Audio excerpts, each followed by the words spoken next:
नागपूर जिल्ह्यातील रामटेक, पेंच आणि पारशिवनी परिसरात वाढत्या वाघांच्या हल्ल्यामुळे ग्रामस्थांमध्ये भीतीचे वातावरण निर्माण झाले आहे. या संकटावर तातडीने उपाययोजना करण्यासाठी शासन सक्रिय झाले असून आवश्यक निधी कमी पडू दिला जाणार नाही, असे पालकमंत्री चंद्रशेखर बावनकुळे यांनी स्पष्ट केले. सुरक्षा कुंपण, सौर ऊर्जेवर चालणारे मोठे दिवे, बांबू लागवड तसेच आधुनिक तंत्रज्ञान व एआयचा वापर करून गावकऱ्यांचे संरक्षण करण्यात येईल.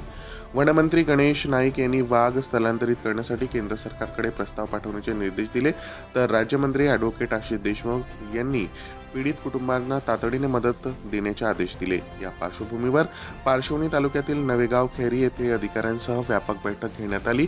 वाघांच्या हल्ल्यातील मृतांचा सरकारतर्फे सांत्वनपर भेट घेतल्या गेल्या, तसेच प्रभावित गावांमध्ये भेटी देऊन उपाययोजना ठरवण्यात आल्या. वन्य प्राण्यांच्या हल्ल्यामुळे होणारे शेतीचे नुकसान लक्षात घेऊन नुकसान भरपाईसाठीही सकारात्मक दृष्टिकोन ठेवण्याचे आदेश देण्यात आले.